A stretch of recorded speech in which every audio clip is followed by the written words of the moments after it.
Shalom! Você está em mais um episódio do podcast Exegese e Exposição. Aqui é o Davidson Pinhon. Eu sou mestre em Ciências da Religião, professor de Exegese Bíblica no seminário, pastor congregacional e publisher editorial. No episódio de hoje, você terá acesso a um debate sobre imortalidade da alma humana versus aniquilacionismo, onde estive participando com alguns teólogos aniquilacionistas e imortalistas. Este foi um debate feito com um altíssimo nível acadêmico. Teve muito respeito entre os participantes e foi realmente uma experiência abençoadora. Eu gostaria de agradecer imensamente aos teólogos aniquilacionistas, que são os adventistas Osmário, o host Tiago Santana e também o host Sérgio Monteiro, que abrilhantaram grandemente o debate com informações e argumentos de altíssimo nível. Também quero agradecer imensamente aos colegas do meu lado do debate, que é o lado imortalista, que é o professor Samuel Monteiro, do site Hebraico Pro, e também o pastor Sandro Oliveira, um teólogo batista muito conhecedor também das línguas originais e que muito contribuiu para o enriquecimento também do nosso debate. Entenda que o debate que você brevemente ouvirá não é, na verdade, um debate feito com argumentações rasteiras, como em geral a gente percebe na internet. Mas é um debate realmente de alto nível, de muito respeito, e foi uma experiência muito enriquecedora para todos nós que participamos. Espero que você consiga acompanhar todo o andamento do nosso debate e que você possa também se interessar pelo tema, pesquisando todos os livros que foram mencionados e cada argumento e passagem bíblica. Mas antes de tratar do debate, eu quero convidar você a ser o meu aluno. Sim, você pode estudar comigo 2 cursos gratuitos que eu tenho na plataforma Udemy. O primeiro curso sobre a nova homilética, onde você poderá aprender técnicas atuais para trazer mensagens muito mais impactantes para as pessoas que ouvem você, seja na internet, seja no púlpito de uma igreja. E o segundo curso gratuito da plataforma Udemy que eu quero apresentar a você é um curso sobre o estudo bíblico indutivo. Ali você vai aprender uma maneira muito simples de estar interpretando a Bíblia, indo direto ao ponto, fazendo as perguntas corretas ao texto bíblico. É um curso gratuito também, vale muito a pena você participar. Mas caso você queira um curso mais abrangente, um pouco mais denso, mas ainda assim fácil de você seguir e compreender, eu quero convidar a estar conhecendo o meu curso Introdução à Exegese Bíblica, totalmente baseada no livro de mesmo nome, publicado pela Thomas Nelson Brasil. É um método usado pelos profissionais da exegese para fazer os seus comentários bíblicos e as suas análises de passagens da Bíblia.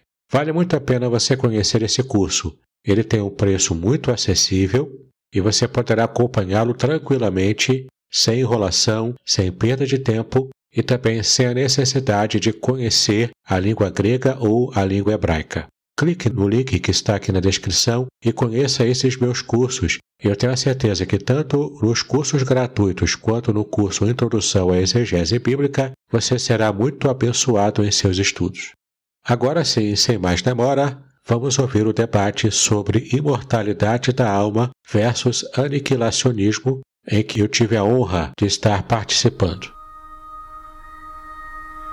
Nesse momento, eu gostaria de apresentar aqui para vocês as pessoas que estão conosco nessa noite, para a gente conversar um pouco sobre esse tema que é tão interessante, tão instigante, né? Sei que esse tema é um tema que surge bastante dúvida na cabeça de muitas pessoas, e nós queremos aqui conversar e apresentar opiniões para que juntos consigamos examinar a Bíblia e aprender um pouco mais sobre esse ensinamento tão importante que é o conhecimento do que é o homem, né? Quando a gente fala em antropologia, né, a antropologia da Bíblia, a questão de o que é o homem, a Bíblia ela levanta essa questão desde o livro do Gênesis, né, com a sua famosa declaração do que o homem é constituído em Gênesis capítulo 2, verso 7. A pergunta sobre o que é o homem, né? O que constitui o homem, ela vem sendo feita desde a filosofia grega, né? Que estuda o que seria o homem e todas as outras questões. E quando surgiu o tema dessa live, eu estava lendo um livro que é um livro de poesias, um livro de um poeta alemão, e ele faz a seguinte pergunta: Was bist du, Menschen? O que és tu, homem? E ali ele vai falar sobre várias poesias, e é um poeta cristão, e ele se questiona o que é o homem. E a gente vai tentar responder essa questão aqui nessa primeira live sobre o que é o homem perante a Bíblia hebraica, o que o homem é, do que o homem é constituído. E para a gente já dar início a essa live, para a gente não perder muito tempo, que a gente já começou com um pequeno atraso, eu gostaria de apresentar aqui para vocês os participantes desta live.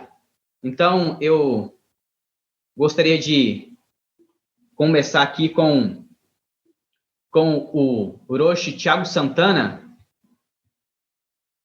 Uroshi Thiago Santana, dá um alô aí para a gente, se consegue abrir aí a câmera aí? Estou.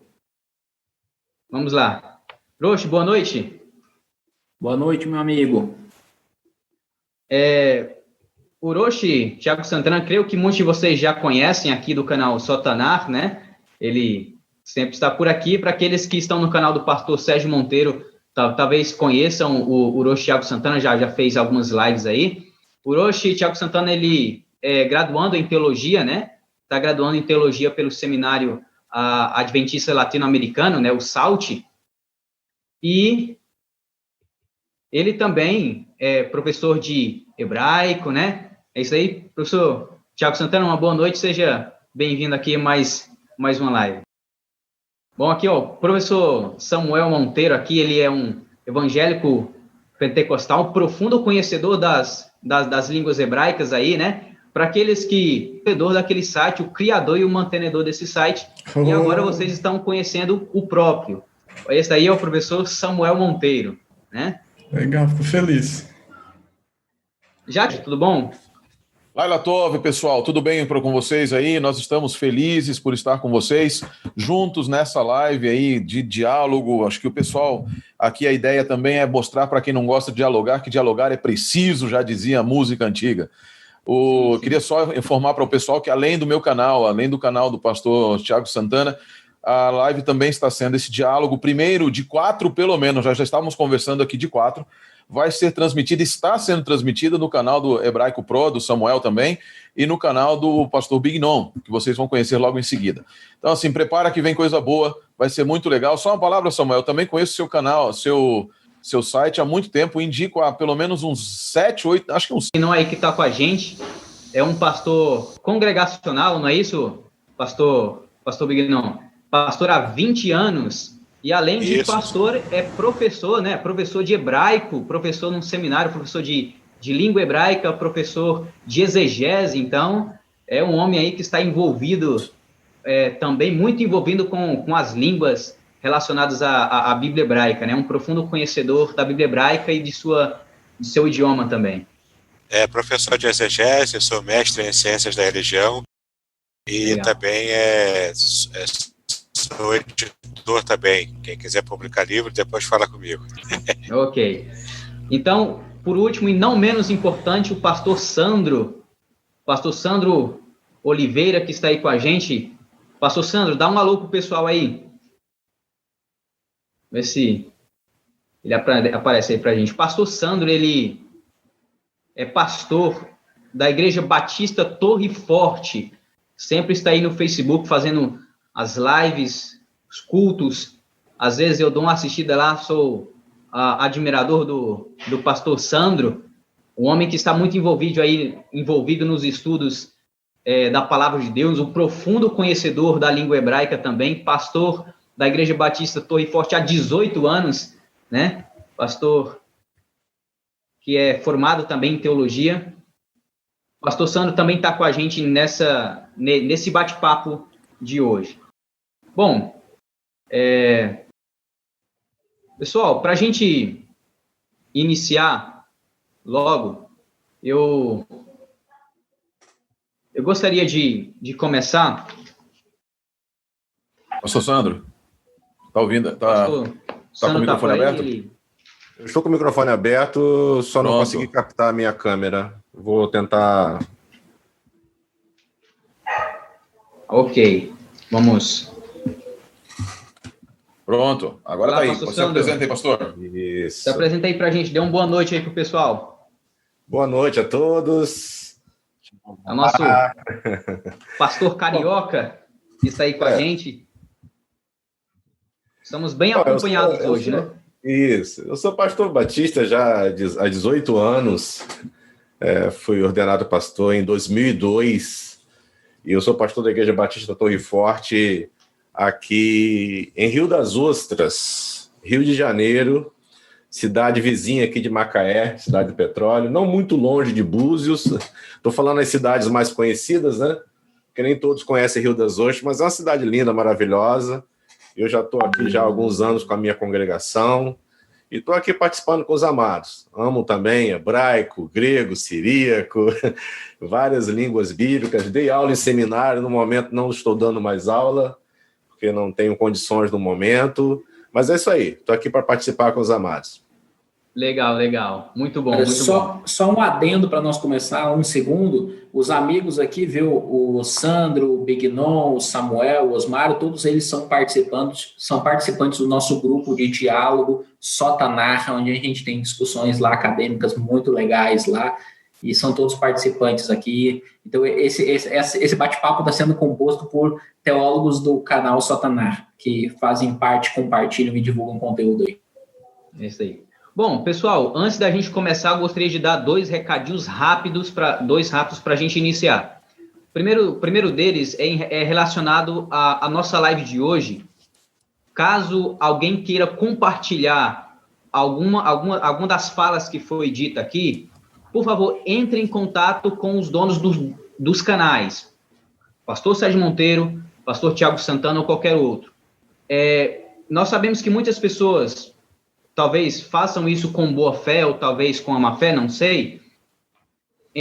Pegam um vídeo, cortam uma parte, talvez tire a palavra de alguém aqui do contexto para fazer um comentário, para fazer outra coisa. Então, caso alguém queira fazer isso, por favor, peça autorização dos donos dos canais para, caso compartilhar essa live ou algo do tipo, certo? Outro recadinho aqui para os nossos participantes, e é que nós teremos um tempo de fala controlado para que a gente possa controlar o tempo da melhor forma. Sei que a gente vai fazer aqui em três lives, né? 3 momentos a gente pretende estar discutindo esse tema. Então, para uma melhor organização das ideias, a gente vai organizar um pouquinho o tempo, certo? E eu também peço que quando alguém esteja falando, os outros microfones estejam fechados, tá? Para que não haja alguma interrupção, tá ok? Então, vamos começar. Bom, quando nós falamos do homem, da antropologia do homem, a primeira referência bíblica que nós temos é Gênesis capítulo 2, né? Gênesis capítulo 2, verso 7, que fala ali da formação do homem, certo? E eu gostaria já da gente começar com essa pergunta, né? Na visão de vocês que estão participando, pastor Sérgio, pastor Tiago Santana, professor Samuel Monteiro, pastor Sandro, pastor Bignon, na visão de vocês, o que é o homem? Do que o homem é constituído? De alma, espírito, ou é somente... o homem é uma tricotomia, uma dicotomia, o homem ele é um só? Como que, na opinião de vocês, vocês enxergam o homem dentro da Bíblia hebraica? Gostaria de começar aqui com o pastor Sérgio Monteiro. Pode ser, pastor? Será que o senhor poderia esclarecer para a gente a sua visão do que é o homem dentro da Bíblia hebraica? Eu posso esclarecer, mas assim, eu acredito que nós tínhamos feito uma outra ordem, E eu vou delegar aqui para o Roxo Thiago Santana o início dessa fala, porque em seguida eu vou complementar o que ele vai dizer. De maneira muito clara, vai ficar bem claro, eu acredito que vai ficar bem claro que a Bíblia apresenta o homem de uma maneira holística. Mas aí, claro, já é petição de princípio, né? Já é petício de princípio, eu já estou pré-declarando minha posição. Roxo Thiago. Certo, vamos lá. E aí, na sequência, os nossos amigos vão poder também apresentar a posição deles tranquilamente. Bom, eu gostaria de começar mencionando o seguinte: ao nós falarmos do homem, de uma antropologia bíblica, nós temos que falar da criação do homem, certo? E um texto fundamental para nós falarmos do homem, do que o homem é, quem é o homem, o que o homem é Gênesis 2:7. Então, esse é um ponto que nós precisamos tocar. E aí eu gostaria de ler esse texto aqui. Estou aqui com a Bíblia João Ferreira de Almeida, vou ler na tradução João Ferreira de Almeida, que diz assim: então formou o Senhor ao homem do pó da terra, e lhe soprou nas narinas o fôlego de vida, e o homem passou a ser alma vivente. Primeiro ponto que eu gostaria de destacar, que nesse verso eu não traduziria por alma vivente, mas sim ser vivente. Ser vivente. Por que isso? Porque você tem outros textos no livro aqui de Gênesis, seja no capítulo 1, onde aparece a expressão Nefesh Hayah, que ela é traduzida por ser vivente.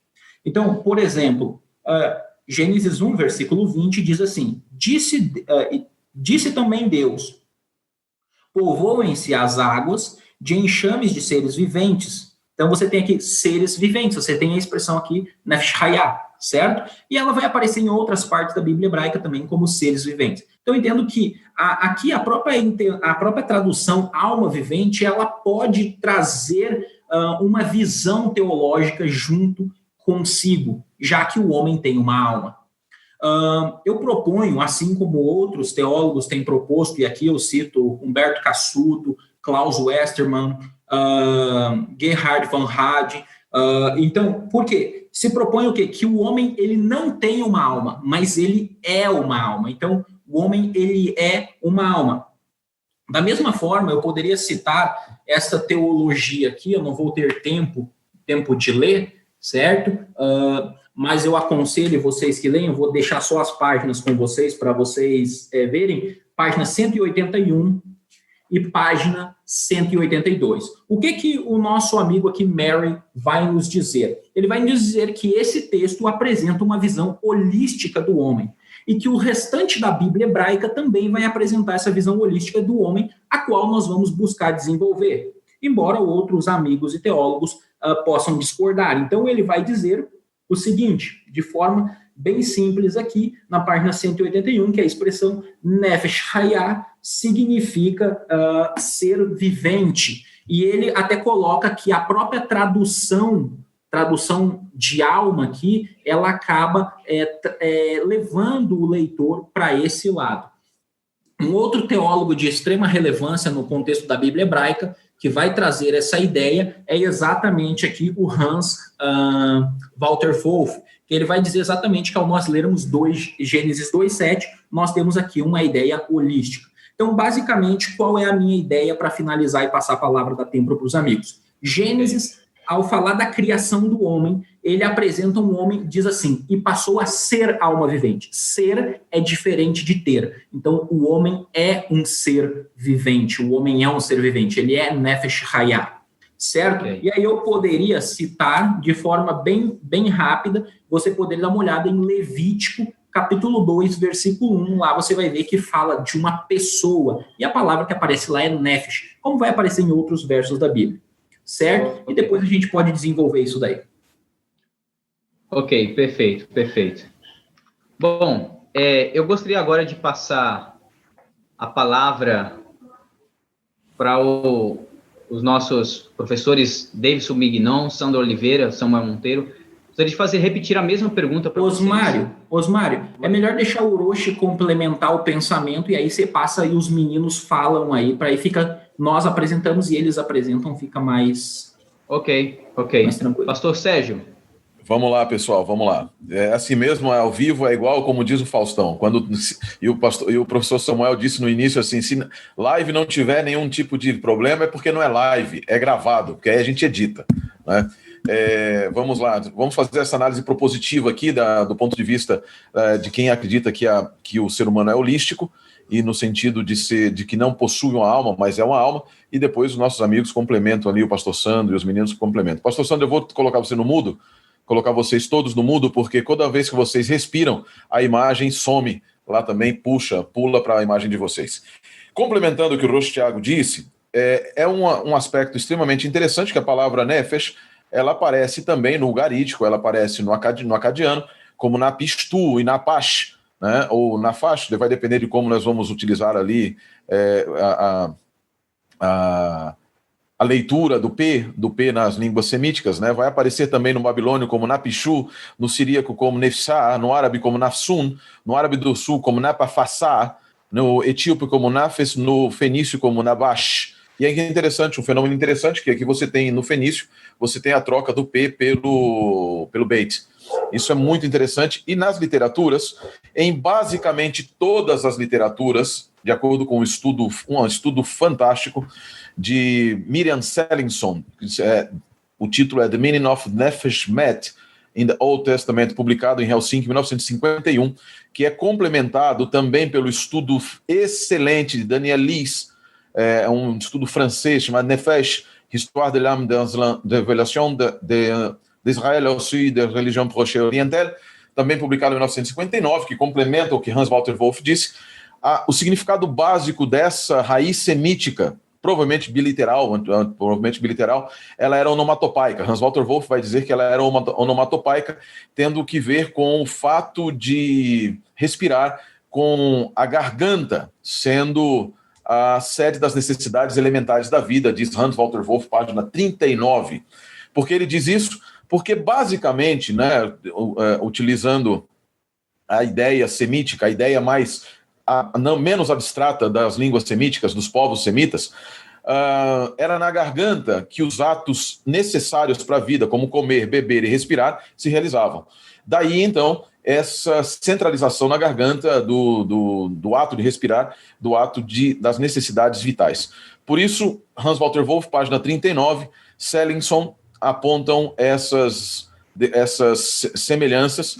Você pode encontrar também, isso é bastante interessante, no Theological Dictionary of the Old Testament, no artigo de Hess Sebas, falando sobre Nefesh, a mesma declaração de que o ato não pressupõe, dentro das escrituras hebraicas, da Bíblia hebraica, não pressupõe um ente imaterial. E eu quero ler rapidamente aqui um outro teólogo muito interessante, um teólogo que é fantástico, chamado Walter Eichrodt. Walter Eichrodt, nas páginas 596 e 597 da sua teologia, ele diz o seguinte, falando não somente de Nefesh, mas de outros, etc., ele diz assim, a relação com o conceito de Ruach, como hálito de vida universal, de caráter supra-individual, é muito clara nesse ponto. Nefesh é a vida individual ligada a um corpo concreto, enquanto Ruach é a força vital presente em toda parte, independente do indivíduo determinado. E aí ele continua falando de muitas coisas, aqui falando, nos encontramos com uma ampliação do campo semântico de Nefesh, que implica, desde logo, a lógica interna do conceito, quando chega a designar não a vida que há no indivíduo, mas o próprio indivíduo vivo, que aí ele cita na página aqui, citando exatamente Gênesis 2, verso 7. E aí diz o seguinte, o lugar clássico, página 597, desta fase semântica é Gênesis 2, 7, onde se descreve como o homem, graças à insuflação do sopro divino, Neshmat, converte-se em um ser vivente, Lenefesh Hayah. Naturalmente, Nefesh não significa aqui uma realidade intermédia entre espírito e corpo, mas se refere a essa totalidade composta de um corpo formado da terra e do sopro divino insuflado. No mesmo sentido, disse Nefesh Hayah quando se fala dos animais, citado pelo Rosh Thiago em Gênesis 1:20. De forma muito interessante, nós encontramos a expressão Nefesh Met, que quer dizer um corpo, um cadáver, em número 6, verso 6, Levítico 21:11, em Números 19, verso 13, Levítico 19, 28, 22, 4, 5, 2, 9, 6, 7, 10. E aí, só para concluir, nós não vamos poder, então, de maneira nenhuma dizer que Nefesh se refere a um indivíduo, a uma parte imaterial, porque não era o conceito semítico, não era o conceito normal encontrado na língua semítica, e eu complemento, só termino aqui com as palavras de George Mendenhall.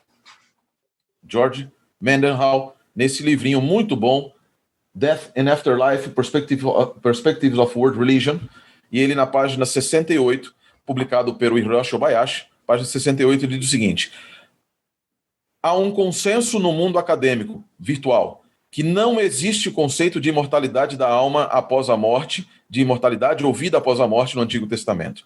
A alma humana, o corpo humano, foi moldado por Deus a partir da terra e animado com o sopro da vida, o Nefesh Haim. Na morte, a pessoa se torna um Nefesh Met, literalmente um sopro, seria um sopro morto, e o seu corpo retorna ao pó de onde ele veio.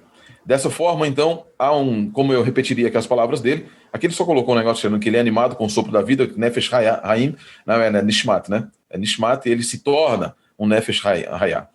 E aí nós encontramos, então, a ideia, basicamente repetida por todos os teólogos, eu tenho alguns outros aqui, de que a expressão Nefesh e o homem, antropologicamente falando, a sua primeira declaração das Escrituras é de que o homem é uma alma, de que o homem é holístico, de que ele é um todo, e não que ele possua algo que esteja dentro dele, imortal ou imaterial.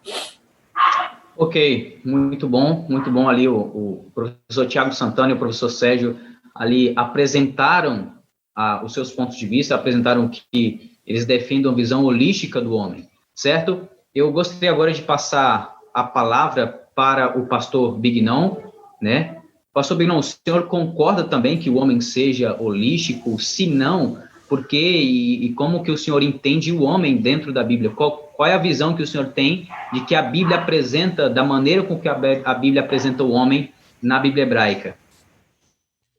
Olá, Osmar, olá, queridos. É uma grande alegria, como eu já disse, né, estar aqui com vocês. A minha percepção, embora eu esteja aqui junto com o grupo dos imortalistas, e por ser um teólogo reformado, eu tenho também essa cosmovisão, né, inclusive da construção do ser humano, de que o ser humano ele também é dividido entre parte material e parte imaterial. Então, tem sim uma diferença, eu vou defender isso. Mas, apesar disso, apesar dessa minha concepção mais tradicional dentro da percepção reformada, eu vou aqui defender uma posição que é bastante interessante e que, na verdade, essa posição que eu vou defender, especialmente se dando a percepção de um teólogo chamado Millard Erickson. Não sei se vocês conhecem o Millard Erickson. Ele é um teólogo que tem uma visão assim muito dedicada ao trabalho exegético. Na sua teologia sistemática, ele trabalha com bastante propriedade algumas informações exegéticas. E ele chegou a uma conclusão muito interessante, que eu vou tomar uma liberdade para fugir um pouco da minha visão reformada, que é um pouco mais voltada para entender, né? Alguns pelo menos têm essa percepção de entendimento de que o ser humano é uma alma espiritual, é um espírito, uma alma que possui um corpo.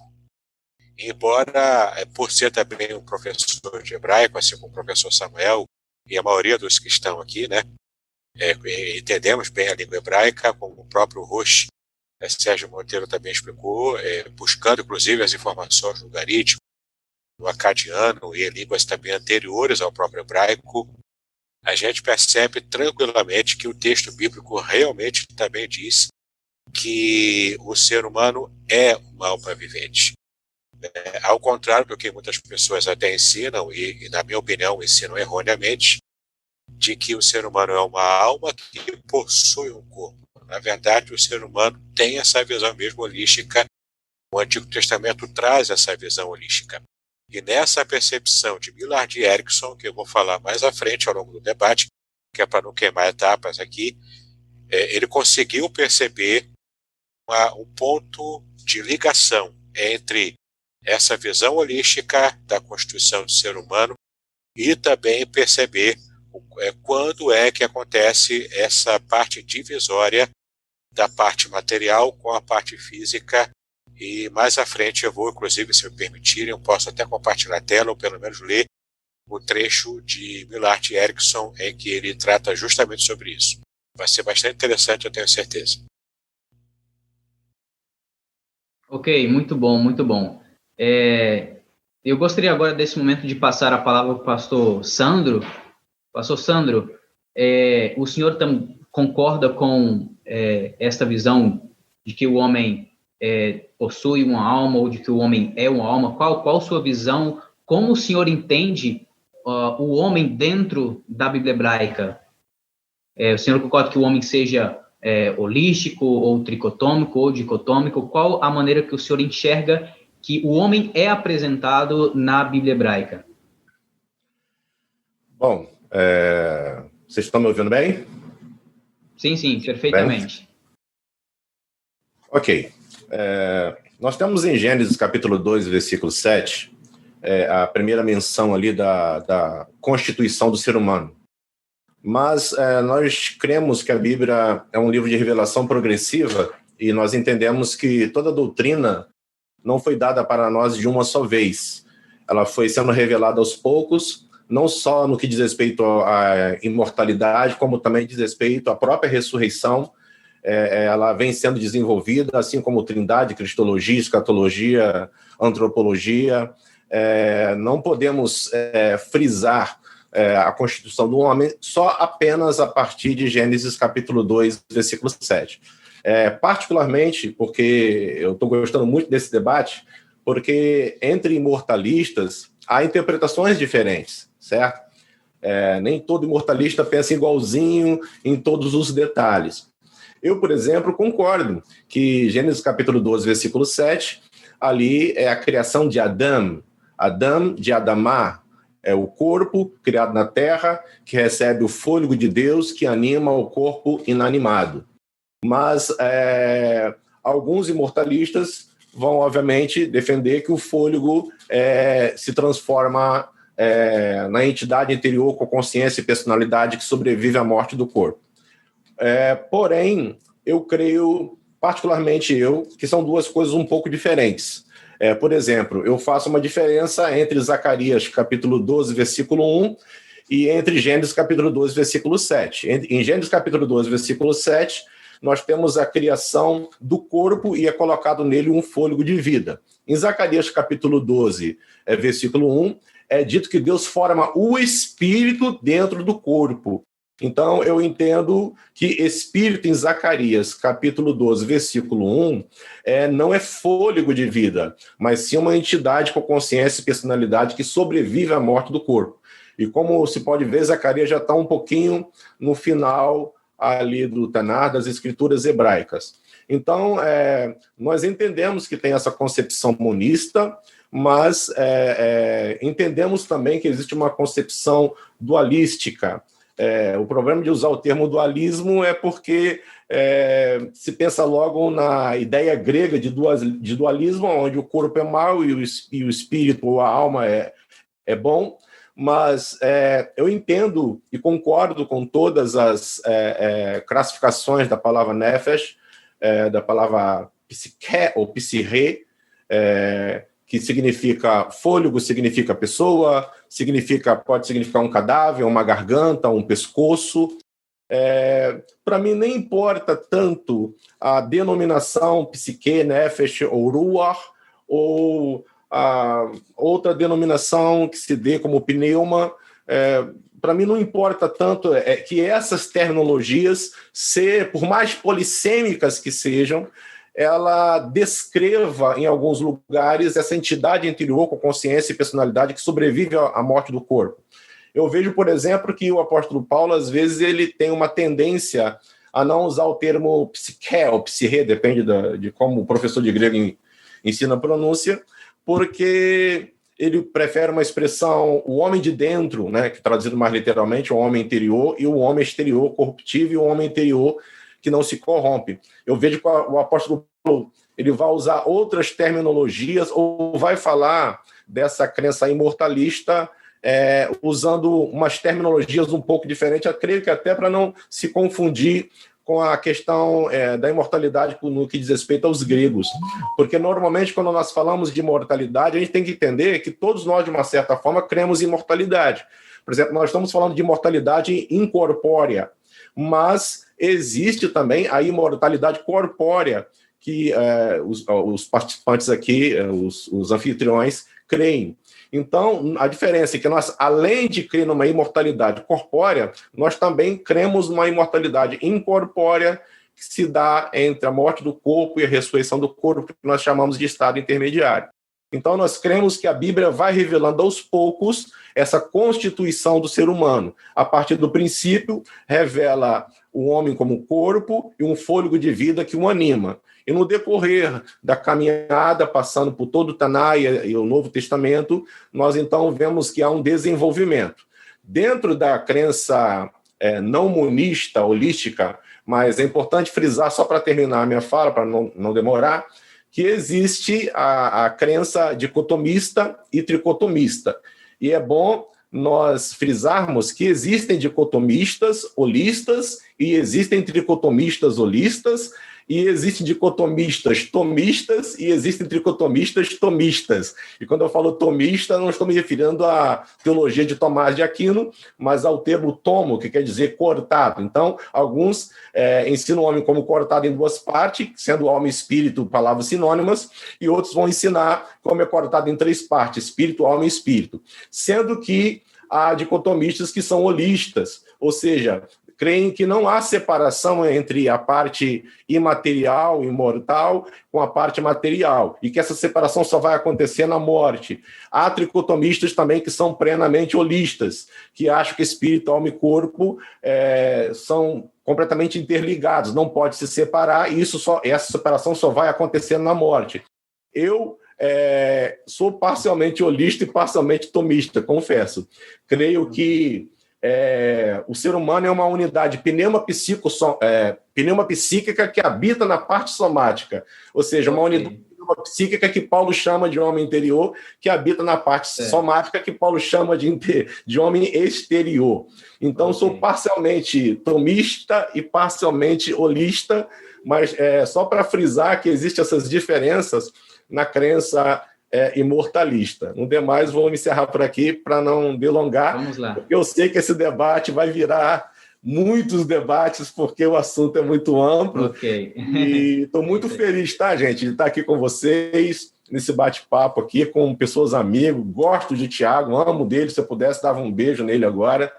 Gosto do pastor Sérgio Monteiro, que teve um tempo com a gente ali, o Samuca do Hebraico, o Davidson Bignon, o Osmário, todos vocês são pessoas muito amigas, homens de Deus, e eu louvo a Deus pela vida de vocês. Vou deixar a palavra para outro. Vamos lá. Bom, pastor Samuel Monteiro, brevemente, será que o senhor poderia apresentar para a gente aí, de maneira breve, qual seria a sua posição diante das maneiras que foram, das maneiras de ver o homem que foram apresentadas aqui? O senhor concorda com alguma das maneiras que foi apresentado aqui? Bom, eu vou estar do lado do pastor Davidson e do pastor Sandro, né? Certo. Mas eu vou tentar, né? Samuel, o seu áudio fechou, Samuel. O seu áudio fechou. Seu áudio está fechado. Voltou? Isso, agora? Ok. Voltou? Tá. Eu vou tentar explicar brevemente o assunto aí, né? A minha posição aí, né? Antes eu queria falar que eu tô feliz de estar aqui junto com meu primo, né? O Sérgio Monteiro, né? Eu e o Sérgio Monteiro, nós crescemos juntos, né? Eu ia na casa dele, almoçava, jantava lá. É mentira, viu, gente? É brincadeira. Mas você teria sido um prazer, com certeza. Eu não podia passar. Não podia ficar sem essa. Teríamos almoçado falando hebraico, conversando hebraico desde criança. Mas é mentira, gente. O sobrenome é o mesmo, mas acho que a primeira vez que eu acho que o Sérgio Monteiro tá falando comigo, né? Mas vamos lá, então, né? É engraçado a gente ver, né, quando a gente vê o imortalista conversando com o mortalista, ou imortalista conversando com aniquilacionista, né, eu gosto mais desse termo, né, que eles estão falando de duas coisas completamente diferentes, utilizando as mesmas palavras, né, tem que tomar cuidado com isso aí. Às vezes eu fico vendo o debate e eu fico dando risada, né, porque um fala que a alma é uma coisa, o outro fala que a alma é outra, né, e os dois estão certos, tá? Os dois estão certos e eles ficam brigando, né? É como se pegasse alguém e falasse, nós vamos trazer aqui para um debate 2 especialistas em manga, né? Então, um é um agricultor e o outro é uma costureira, né? Então, o agricultor falando da manga fruta e a costureira falando da manga de camisa, né? E os dois estão certos, né? E os dois ficam brigando ali, falando de coisas completamente diferentes, né? A tradução ali que o Tiago Santana apresentou, né, para Gênesis 2:7, né, o homem tornou-se um ser vivente, é isso mesmo, Tiago? Faz um ok aí. É isso mesmo, né? Ser vivente, né? Essa tradução tá perfeita, né? Inclusive, esse mesmo é o significado de alma vivente, tá? Alma vivente é uma tradução mais literal, ela tá correta, né? Mas para você entender o sentido disso, né, você precisa se aprofundar um pouco mais na Bíblia, aí você vai perceber que alma, né, não é a parte imaterial, né, no idioma crentez, né, ou no idioma cristão, né, essa alma lá essa alma vivente, né, em Gênesis 2:7, ela não é a parte imaterial, mas aí você precisa se aprofundar um pouco mais na leitura da Bíblia, você vai perceber isso, né? Então, quando você traduz como ser vivente, então isso já fica mais óbvio para qualquer leitor o que aquele texto quer dizer, né? Mas não necessariamente, né, isso aí vai indicar que o homem seja, né, um ser holístico, né, que ele seja só corpo, né? Algumas pessoas falam também de a fórmula da alma, né, o fôlego de vida, né, o corpo inanimado, né, mais o sopro de Deus, né, o fôlego de vida, né, isso vai dar uma alma, né. Então, o homem, ele não tem uma alma, né, ele é uma alma, tá? E eu concordo com o Tiago e discordo. Por quê? Na linguagem bíblica, realmente o homem ele é uma alma, né? Mas na linguagem cristã imortalista, o homem ele tem uma alma, né? Que é essa parte imaterial, né? E os dois estão certos, tá? Por quê? Porque alma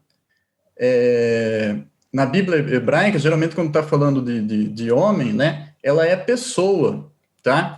Então, quando Deus sopra em Adão e ele se torna alma vivente, né, então ele se torna um ser vivente. Outra tradução possível seria pessoa viva, tá?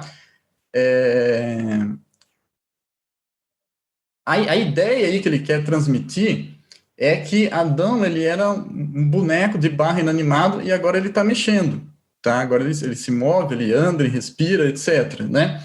Tanto é que os animais, que também são seres animados, né? Eles também são nefesh hayah, né? Eles também são almas viventes, né? Então, essa expressão, né, nefesh hayah, ela quer dizer isso, ela quer dizer, né, um ser vivo que se move, tá? Ok. Essa é a ideia no Antigo Testamento, tá? Ok. Posso falar mais um pouquinho? Posso falar mais? Para concluir. Para concluir? Nossa, Isso. tinha tanto para falar ainda. A gente vai levantando outras questões e a gente vai dando a oportunidade, vocês vão comentando mais. Mas só para a gente finalizar essa parte de apresentações e entrar em uma pergunta aqui. Tá. Bom, só para finalizar, então, né, essa parte, né, essa questão de parte material e imaterial, né, ela não é muito bem definida no Antigo Testamento, apesar de que ela é, tá? Ela é tratada, mas ela não é muito bem tratada, tá? Tanto é que eu fiz até uma série de vídeos lá no meu site, né, intitulado, né, para onde vão os judeus depois que eles morrem, né? Se você pergunta para um judeu o que acontece com o judeu após a morte, cada um vai dar uma opinião diferente, tá? Por que isso? Porque o Antigo Testamento, ele não explica muito bem essa questão de parte material e parte imaterial, tá? E em nenhum lugar ele fala explicitamente, né? Ele fala algumas coisas implicitamente, tá?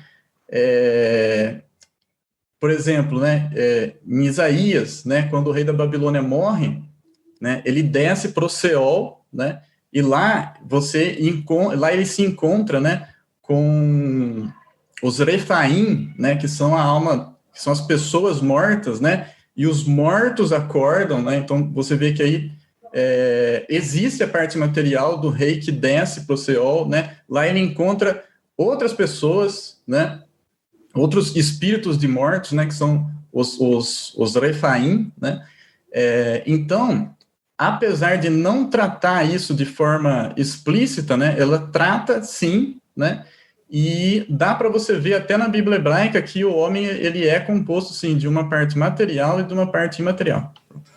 Ok, muito bom. Eu gostaria, para a gente esclarecer aqui, foi comentado e muito bem comentado na fala do Davidson Bignon, do Sandro e também do Samuel Monteiro, a questão do fôlego de vida, certo? A questão desse fôlego de vida. E foi falado da divisão do homem em uma parte material e outra parte imaterial. Eu gostaria de dirigir essa pergunta ao pastor Sérgio Monteiro e ao pastor Tiago Santana. O que seria esse fôlego de vida? Esse fôlego de vida, na opinião de vocês hoje, também na opinião dos demais, é algo imaterial, é algo que tem um aspecto de eternidade, um aspecto de imortalidade que é dado ao homem? O que seria, para a gente definir bem, o que é o fôlego de vida? Nós já sabemos ali que o barro, o homem de barro com fôlego de vida torna-se o homem. Então, para a gente definir, o pastor Tiago Santana, o que é esse fôlego de vida? É algo imaterial? É algo que tem um aspecto de imortalidade que é dado ao homem? Você poderia explicar, apresentar para a gente aí? Certo, vamos lá. Vou aqui buscar ser o mais sucinto possível. Nós temos ali a expressão, né?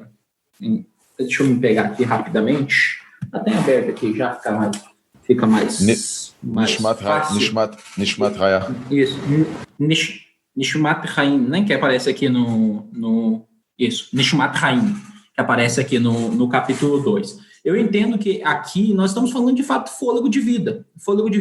Eu gostei muito da ilustração que é usada aqui, que é mais ou menos a ideia. Imagine, você pega quando você faz um boca a boca, né? A ideia é mais ou menos essa. Quando você vai salvar a vida de alguém, você faz um boca a boca, você faz ali, né, um puxa, solta, etc. Então, a ideia é mesmo que Deus insufla ali o fôlego mesmo, a respiração, é a respiração.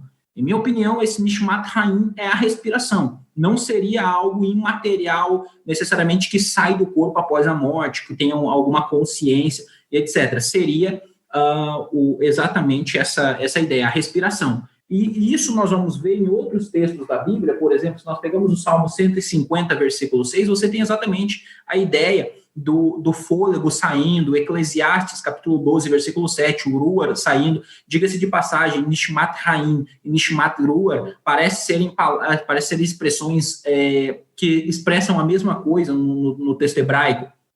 Agora, um ponto que eu gostaria de destacar, se você me permite, nesse sentido, é exatamente a ideia seguinte. Eu comecei falando que nós precisamos entender a antropologia bíblica dentro do contexto da criação. E quando nós temos o homem que é criado à imagem e semelhança de Deus para viver de forma bela e perfeita, o homem cai em pecado, então o homem morre. A ideia é que a morte é a reversão da criação. Então, por exemplo, se nós pegamos Números capítulo 6, versículo 6, você tem ali Nefesh Met, alma morta ou pessoa morta. E você tem, por outro lado, a expressão Nefesh Hayah, ser vivente. Então, você tem a morte, seria a reversão da criação.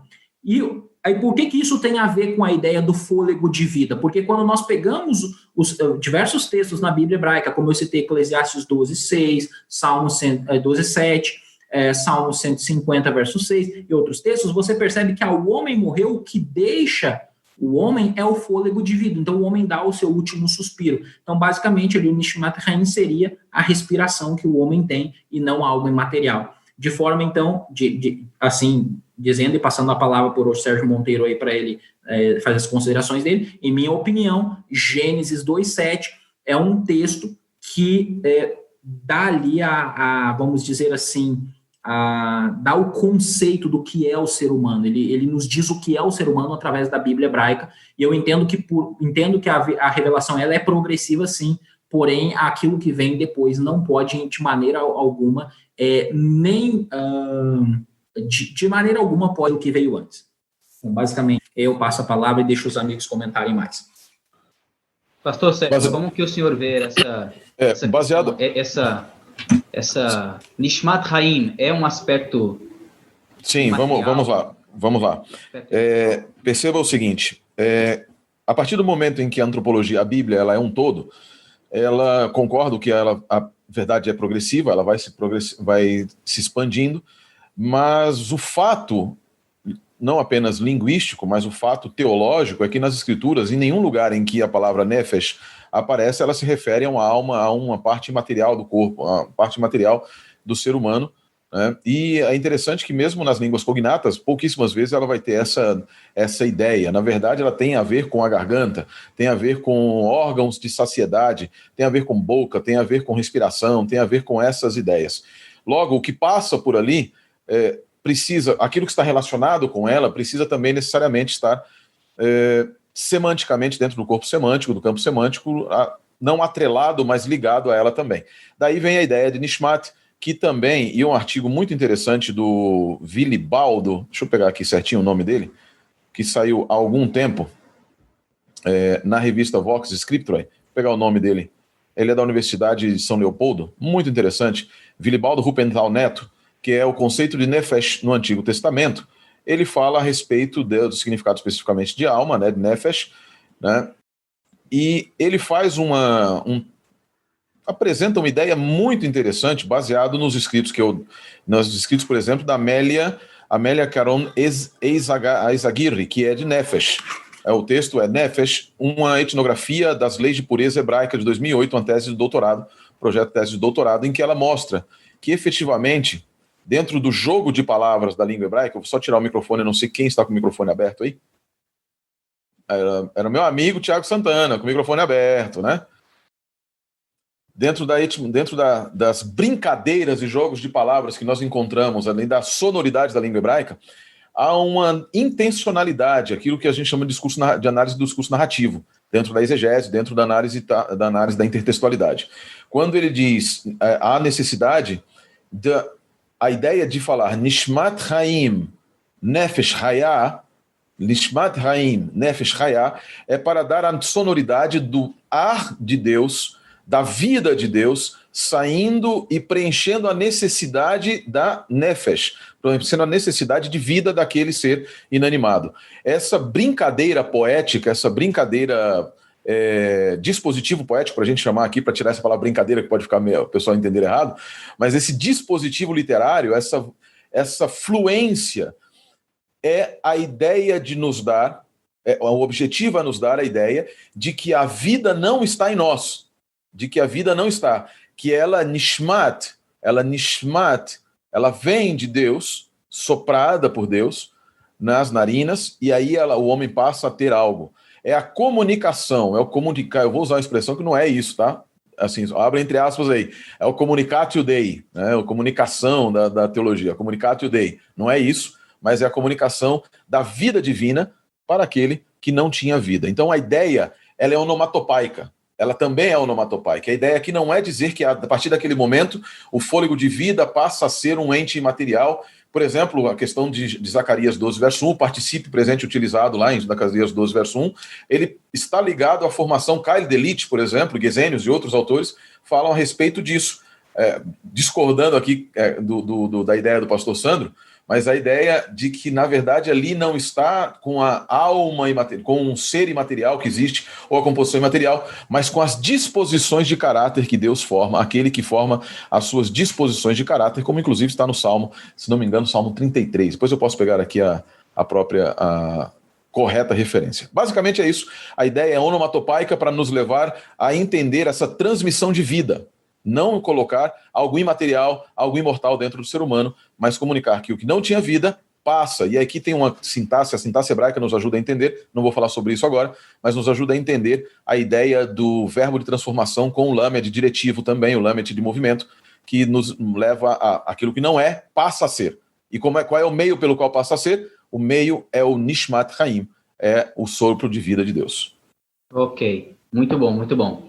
Então, pastor Bignon, pastor Sandro, e também o professor Samuel Monteiro, como é que vocês entendem esse Nishmat Chaim, como bem foi colocado aqui? Nós sabemos que o homem de barro era material, mas foi soprado nele o fôlego de vida. Esse fôlego de vida, na sua opinião, pastor Bignon, é um aspecto imaterial e imortal, e como nós podemos enxergar isso no texto bíblico?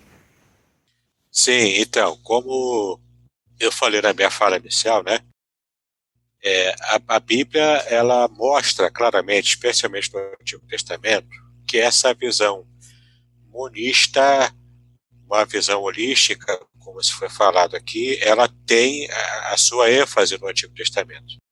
E assim como a doutrina da Trindade, o Novo Testamento é que vai definir melhor algumas questões do que está no Antigo Testamento. Mas como a nossa proposta aqui é falar hoje apenas sobre o Tanar, apenas sobre o Antigo Testamento, eu quero frisar sobre isso. Então, como está sendo tratado aqui, né, o Nishmat Chaim, não é isso? Que, de fato, mostra ali que o texto se refere ao fôlego de vida. Mas, ao mesmo tempo, há passagens no Antigo Testamento que dão para a gente pistas que, na visão dicotomista ou tricotomista, que é quem geralmente defende a linha imortalista, dá a entender que existe algo a mais do que simplesmente o ato de respirar. Apenas o fôlego, né, de você expirar e inspirar ar. Tá? Apenas essa questão da animação. Porque para pensar, mesmo quando você for ler lá no texto de Eclesiastes, você vai ver que a visão do autor de Eclesiastes, de Kohelet, em hebraico, né? A visão do pregador, a visão do autor, que a gente entende tradicionalmente que foi Salomão na sua fase final de vida, a gente percebe que ele está ali extravasando justamente isso, quando ele diz que o homem e o animal, assim como um morre, o outro morre também, não tem diferença nenhuma. Por quê? Porque a visão de Salomão nessa passagem é do homem debaixo do sol. Ou seja, essa visão puramente humanista, puramente materialista, que é o que ele está realmente vendo ali. Apesar disso, é justamente em Eclesiastes que a gente percebe que Salomão diz que o corpo volta para o pó, da onde ele veio, e o espírito volta para Deus que o deu. Algo além do que simplesmente o ato de você expirar quando morre. E eu quero deixar aqui eu quero ouvir, na verdade, o comentário dos irmãos aqui sobre duas passagens do Antigo Testamento que aquele que tem a visão imortalista consegue enxergar ali essa dubiedade de sentido por causa da polissemia que existe na língua hebraica.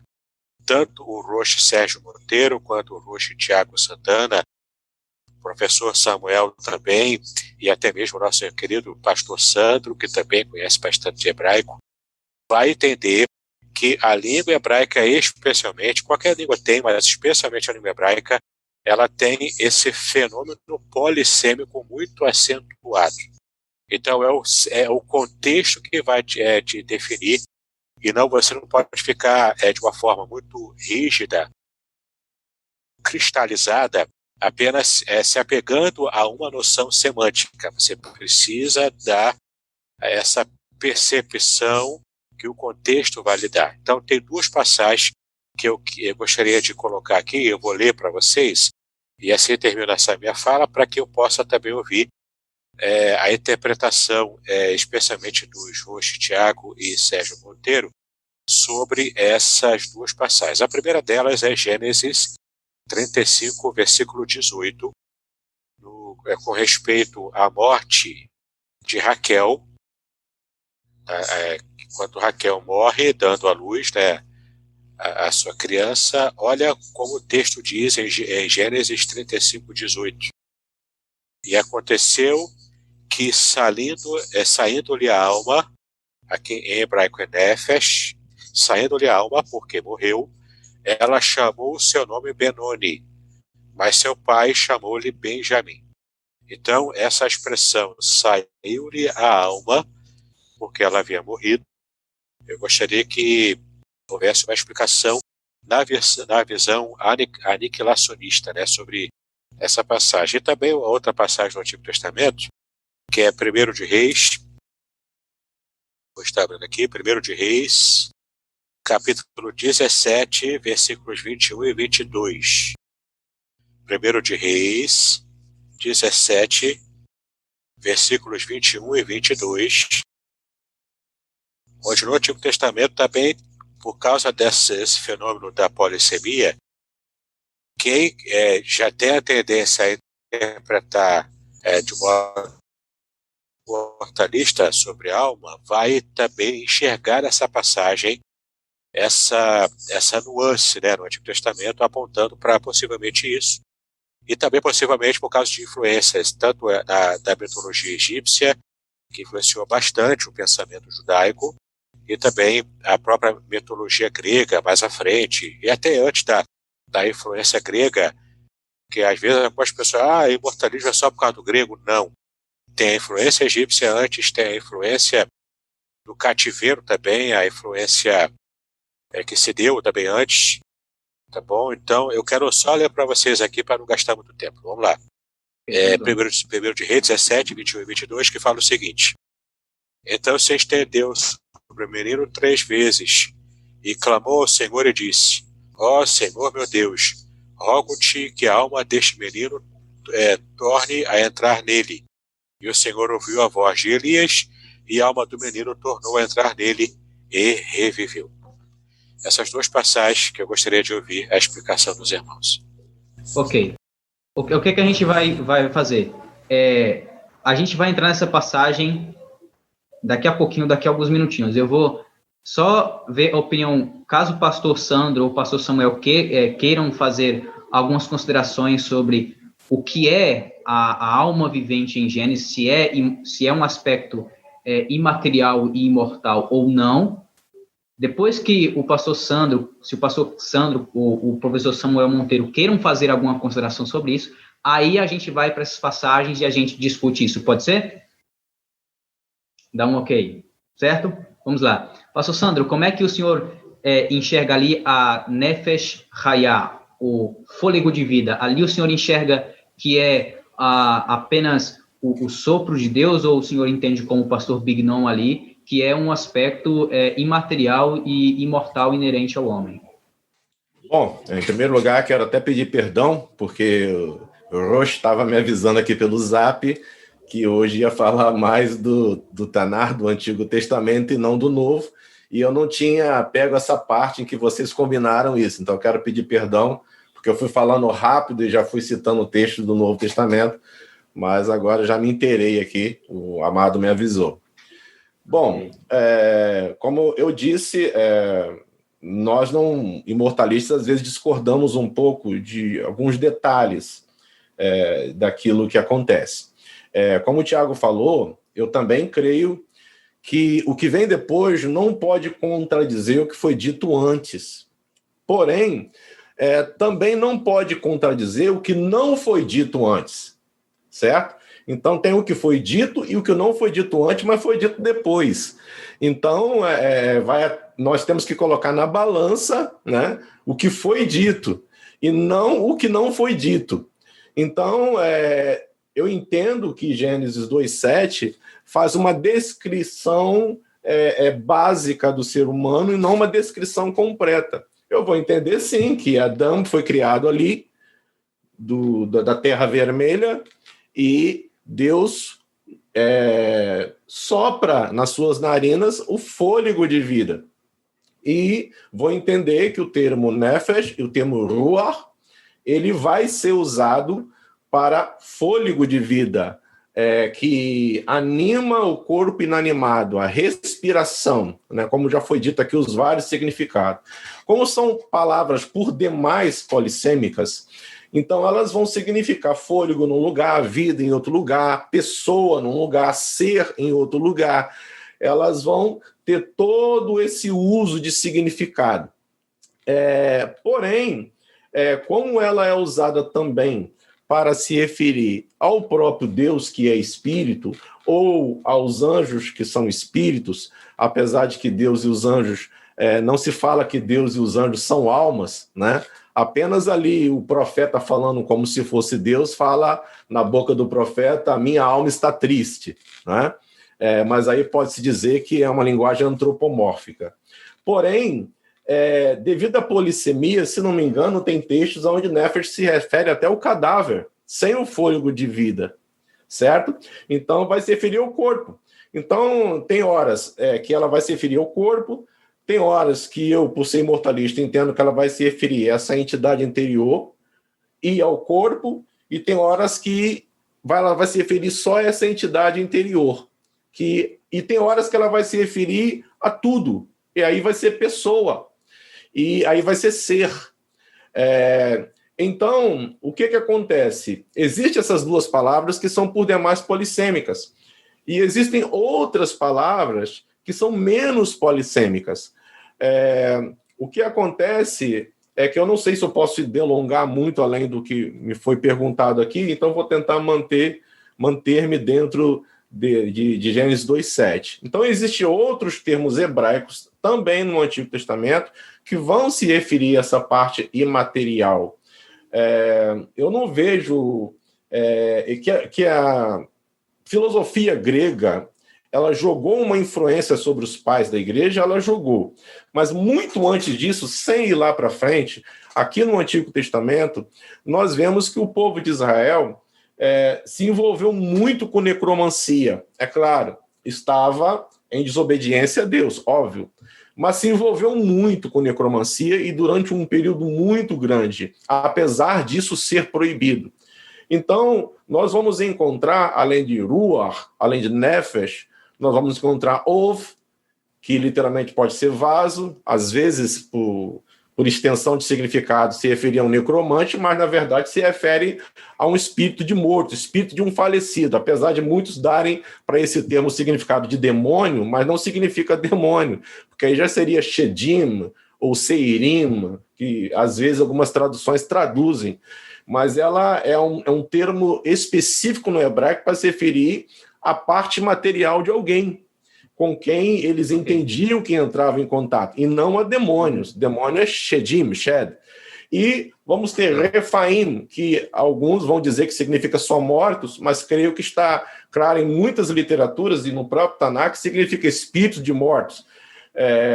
Nós podemos ver aqui no interlineado do Dr. Edson, por exemplo, que ele traduz Refaim por espíritos de morte em todas as ocorrências que Refaim se refere a essa parte material. Tem o segundo significado de Refaim, que é gigante, ali, uma tribo ali, né? Mas nós vamos observar que há muitos léxicos que vão mostrar esse significado. E até Metim, ou Met, ou a palavra morto, né? Algumas vezes pode também ser usada, até a palavra morto, que é traduzido por necros no grego, né? Ela às vezes também pode ser usada no hebraico para se referir a essa parte material do ser humano, quando fala dos mortos, né? O receberão, alguma coisa assim. Então, nós estamos falando de dois termos muito polissêmicos, né? Porque o tema do debate é a alma, o nefesh, o ruach acaba entrando também, e é um fôlego que anima o corpo inanimado. E eu não discordo dos irmãos, eu concordo com o Roche Sérgio Monteiro, concordo com o Roche Tiago, concordo mesmo. É o corpo, o fôlego que vira animando o corpo inanimado. Só que eu entendo que dentro desse ser humano vai vir a se revelar pelas escrituras que, usando essas mesmas palavras, ou nefesh, ou refaim, ou outros termos, ou até o termo morto, muitas das vezes não está se referindo à parte física, mas está se referindo a uma parte material. Basta observar isso, independente de alegoria ou de linguagem poética, nós vamos observar isso. Então, eu entendo da mesma forma que qualquer mortalista vê, mas eu entendo que dentro ali daquela parte, o vaso de barro ali, vai ter uma parte mortal, e o Taná vai descrever isso de outras formas, com outras palavras, além dessas duas. Perfeitamente, legal. Nós vamos para as duas passagens que foram citadas pelo pastor David Bignon, mas antes disso, professor Samuel Monteiro, o senhor gostaria de fazer algum comentário, algum adendo, alguma concordância ou até mesmo alguma discordância das palavras que foram ditas aí? O senhor tem algo a acrescentar? O senhor gostaria de comentar algo? Então, por favor, lhe passo a palavra agora, que seja breve para a gente entrar nas duas passagens que foram citadas pelo pastor Davidson Bignon, pedindo a resposta do pastor Sérgio e do pastor Tiago em relação a esses dois textos. Então, por favor, como é que o senhor enxerga a Nefesh Hayah, né, o fôlego de vida que foi dado ao homem? É um aspecto imaterial, imortal? Como que o senhor enxerga isso, professor Samuel Monteiro? Então, né, como o professor Tiago falou, né, e o pastor Sandro também, né, o que vem depois não pode, né, contradizer o que vem antes, né, mas a Bíblia ali, ela não está explicando o que é esse Neshmat Haim, né, fala que soprou o Neshmat Haim, mas não explica o que ele é, né. Eu concordo, em questão de Nefesh, né, eu concordo com tudo aí que o pastor Sandro falou, o pastor Sérgio Monteiro falou, tá? Teve uma coisa que ele falou, mas não era de Nefesh, que eu discordei, mas nem lembro o que é. Mas a questão é o seguinte, né? O Nefesh Hayah, né, ele não pode ser o corpo, né? E o sopro de Deus, né? A fórmula do Nefesh Hayah seria essa, né? Porque os animais também são Nefesh Hayah, né? E Deus não soprou no nariz dos animais, né? Outra coisa também é a gente pensar o que é esse Neshmat Haim, tá? Não pode ser simplesmente né? Porque a expressão, a Neshama, ela é isso, tá? Ela é isso realmente, né? Né? Então, se nós parássemos, né, ali em Gênesis 2:7, né, então nós ficaríamos com isso mesmo, que é só um sopro, né, e acabou, tá? Mas Deus não tem boca, né? Esse sopro também ele não pode ser simplesmente oxigênio, né? Porque Deus ele é espírito, né? Ele é espírito e não tem boca, né? Depois lá em Eclesiastes, né, 12:7, né, a gente vai ver que o espírito volta para Deus, né? E aí ele está chamando isso de Ruach, ele não chama isso mais de Neshama, né? Em Gênesis 2:7 ele está chamando de Neshama, e em Eclesiastes 2:7 ele está chamando de Ruach, né? Então, o que é isso que volta para Deus, né? O que volta para Deus tem que ser algo espiritual, né? Não pode ser simplesmente um sopro, né? De oxigênio, né? Então, existe essa questão, né, de fôlego, de vento, né? No hebraico, ela está ela se mistura muito, né? Por exemplo, Deus é Ruach, né? Deus é vento, tá? Então é isso, né? Se a gente ficar só ali no Gênesis 2:7, realmente isso é só um sopro, né? Mas juntando com outras partes, né? A gente vê que é mais que isso, tem que ser mais que isso, né? É isso, bom, para não se estender mais. Deixa antes só, obrigado, professor Samuel. Nós temos alguns minutinhos, mas o professor Tiago Santana tem um compromisso também, no máximo até que horas, professor Tiago? Eu posso, no máximo, aí mais 10 minutos, 15 minutos. Então, acho que nós temos, talvez, que para nós não... As respostas para as duas passagens lá do pastor Davidson Isso é rápido. São tranquilas, são bastante rápidas. Então, para nós, sendo cavalheiros até, nós queríamos deixar que o pessoal, que os nossos convidados especiais falassem ao final, para que fique aquele gosto de quero mais também do nosso lado. Tá? Por aquela coisa, nós somos... sabe o pessoal que é o dono da bola? Pega a bola e fala assim, não vai acabar agora, sou eu que vou, e eu vou ficar, e fica aquela impressão. Então, eu queria combinar aqui, me permitam, por favor, que assim, nós vamos fazer essa resposta a essas duas perguntas, e depois eu queria que um de vocês entre vocês aí mesmo no chat lá, escolhessem um que fizesse as declarações finais por vocês. Nós vamos deixar que a declaração de final seja de vocês, nossos convidados, que tão gentilmente aceitaram esse diálogo, que está sendo muito gostoso e acadêmico aqui com vocês. E aí nós retomamos posteriormente, lá eu já digo por antecipação, eu creio que vocês vão concordar comigo, que ao invés de irmos para a Bíblia grega, para o Novo Testamento na próxima, nós vamos ter que retomar a Bíblia hebraica e fazermos mais sobre a Bíblia hebraica e posteriormente falarmos sobre, aí sim irmos para o Evangelho, irmos para as palavras do Nosso Senhor e dos Apóstolos. Eu só queria fazer um adendo rapidamente aqui, a última fala do professor Samuel. Eu gostei muito, bastante interessante, mas justamente, e eu vou falar bem rapidamente, principalmente sobre a questão da polissemia. A minha formação doutorado é justamente o que eu estou falando, sobre um dos aspectos da polissemia. E eu tenho arrepios quando o pessoal fala de polissemia no ambiente de teologia. Porque geralmente a teologia, não estou dizendo que é o que está acontecendo, mas eu já vi debates, já estive em debates, em que se escapole quando comenta-se a respeito de alma e etc., dos textos que falam, Ezequiel 18, verso 4, que a alma que pecar esta morrerá e etc. Não é porque é polissêmico, quando morre é o corpo, quando não morre é a entidade imaterial. Isso não é polissemia, porque polissemia, se você pegar um texto, por exemplo, a Hebrew Encyclopedia of Linguistics, tem 8 volumes, e tem um trecho enorme falando a respeito de polissemia. Na língua hebraica existem 8 ou 9 tipos de polissemia diferentes, possibilidades polissêmicas diferentes.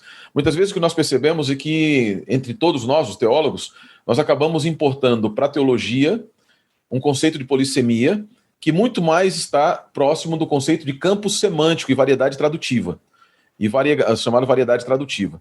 Quando nós falamos, por exemplo, nefesh, ou nefesh, pode significar alma, corpo, garganta, etc. Isso não é necessariamente polissemia. Isso é campo tradutivo.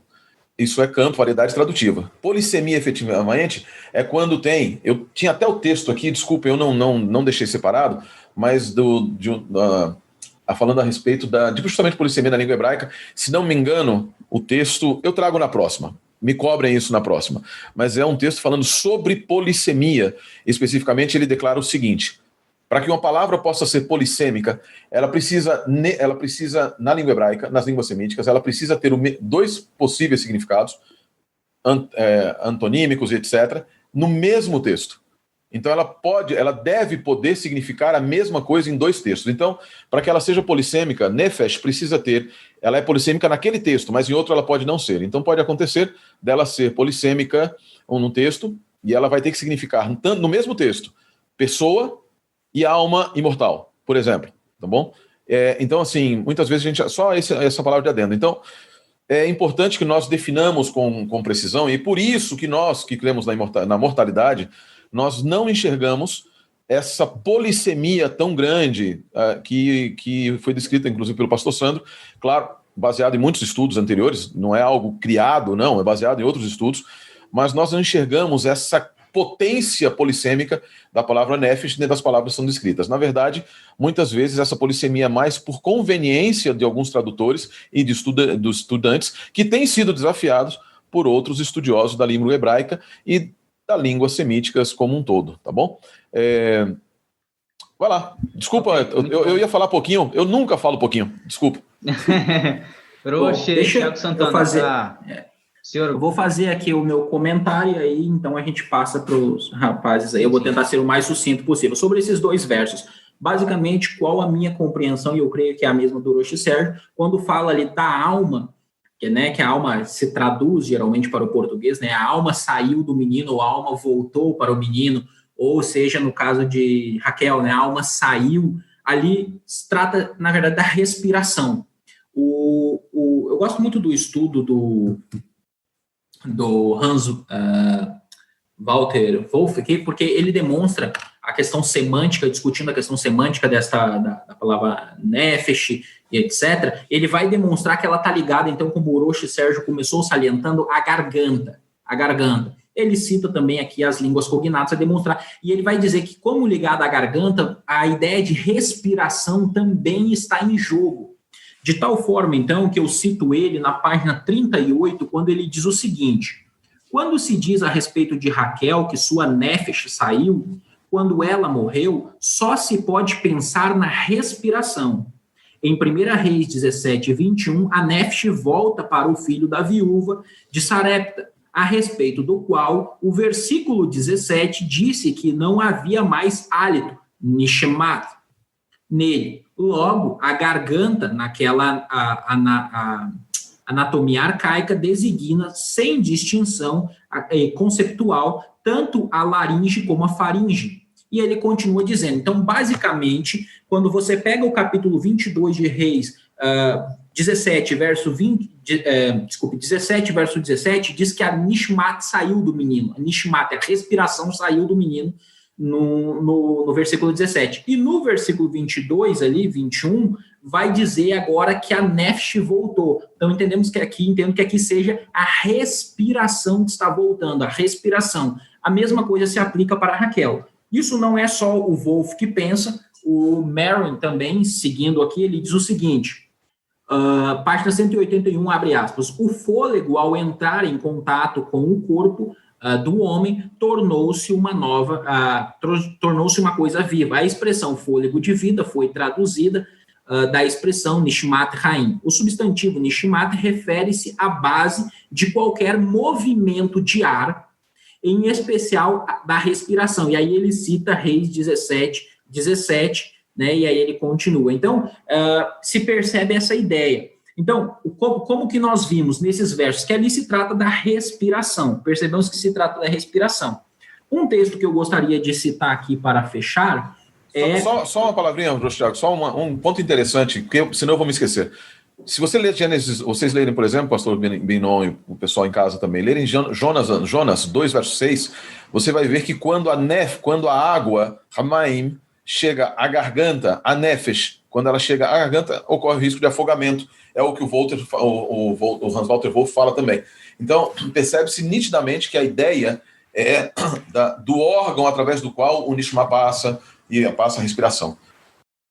Certo. É como o Orochi disse, né? Nós vamos precisar de uma outra discussão falando sobre a Bíblia hebraica, porque é muita coisa. E realmente... Agora, nesse caso, a percepção de vocês é mais uma questão metonímica. Isso. Bom, vamos lá. É onomatopaica. Citando isso, onomatopaica, vamos lá. Citando o último versículo aqui, no capítulo 24 de Levítico, versículo 17, diz assim no hebraico: Veish ki yakekor nefesh adam, mot yuma. O que nós temos, né, traduzindo, e o homem que matar a alma, né, do homem ou do humano, e o homem que matar, ele vai morrer. Ou seja, aqui nós temos, é interessante porque fala da nefesh, né, aquele que matar a nefesh. Então é interessante porque algumas pessoas acham que só Ezequiel 18, 20 lá que fala da morte da nefesh. Não, nós temos outros versos, esse é um exemplo, que fala que a nefesh morre.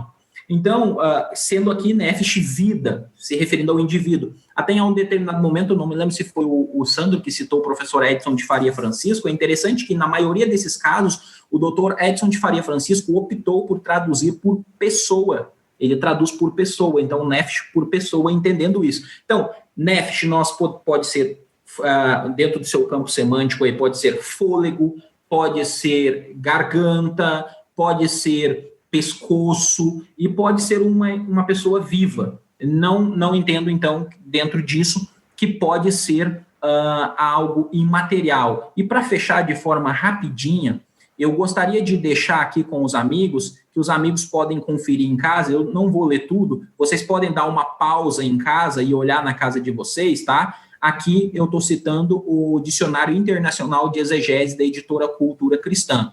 E eles vão falar basicamente isso daí que eu tenho falado para vocês, tá bom? Então eu só vou passar aqui de forma rapidinha, vocês podem dar uma pausa em casa e vocês podem olhar em casa, tá bom? Depois. Aí você vai ter exatamente isso que eu estou dizendo. Inclusive ele vai dizer exatamente da dificuldade de se traduzir nefesh por alma, que não vai equivaler a isso. E, inclusive, ele vai até falar aqui de nefesh, é interessante os 3, isso aqui era uma coisa que eu queria falar e não tive tempo, que ela vai aparecer 3 vezes o verbo para respiração, o que dá mais força ainda para a ideia de algo que tem a ver com a garganta ou com respiração. Bom, mas fecho por aqui minha participação, agradeço pelos amigos que estão proporcionando aqui este diálogo muito, muito bom, muito saudável, e aí eu deixo para os amigos fechar aí. Muito bom, muito bom. O debate aqui, a nossa roda de conversa está sendo bastante produtiva. Gostei de 2 comentários que foram feitos aqui no chat.